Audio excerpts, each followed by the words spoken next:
আমাদের মোড়ের জমিতে তো অনেক ধরনের সবজি লাগানো হয়েছে, তো অনেকদিন লাস্ট যাওয়া হয় না। তো আজকে ভাবলাম যে যাই, গিয়ে দেখে আসি যে কত দূর আবার সবজি আছে কিনা। আর শুনলাম অনেক বড় বড় মূলো হয়েছে, তো গিয়ে দেখি কি অবস্থা। তো গেলাম, দেখলাম এক একটা মূলার কি সাইজ, বিশাল বড় বড় মূলা হয়েছে। তারপরে লাউ শাক, গাছ লাগানো হয়েছে।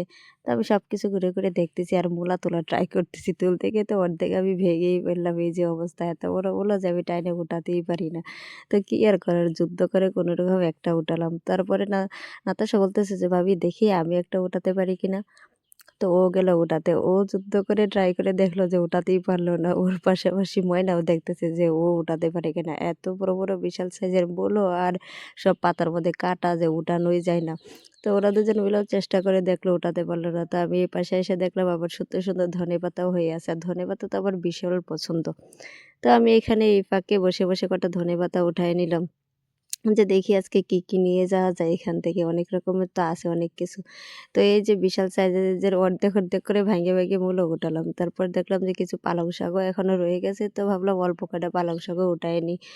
তো মানে আর পিপিরে বললাম যে, "তুমিও কটা পালং শাক উঠাও, আমিও কটা উঠাই।" তো ও ওপাশে উঠাচ্ছে, আমিও এখান থেকে ভালো, ভালো দেখে ছোট, ছোট দেখে কয়টা উঠালাম। তো এই তো এই সব মিলে এখান থেকে আজকে আমরা অনেক রকমের সবজি তোলার চেষ্টা করতেছি। তো এই যে ও আমারে সাহায্য করতেছে, সবকিছু উঠাইতেছে। কোনটা, কোনটা নেয়া যায়। তো সবকিছু মিলিয়ে আমরা অনেক কিছু নিয়ে নিলাম। ধনেপাতা, পালং শাক, তারপরে মূলো। এবার সবকিছু ব্যাগে ঢুকিয়ে বাড়ি নিয়ে যাওয়ার পালা। আর মূলোগুলো আমি দেখি শুধু ভাবতেছি এত বড় সাইজেরও মূলো হয়। যাক, এই মূলো একটা খাইতে গেলে তো ৩ দিন ৪ দিন লেগে যাবে। তো সবকিছু ব্যাগে নিয়ে এবার আমরা চলে যাচ্ছি বাড়ির দিকে। একটু ঘোরাও হলো, প্লাস সবজি তোলাও হলো। আমরা একটু এটা ওটা কিনে খেলাম। সব মিলিয়ে ভালোই লাগলো। মাঝে মধ্যে একটু বেরোলে হুটহাট করে ওরে নিয়ে এরকমভাবে ভালোই লাগে। তো এটাই।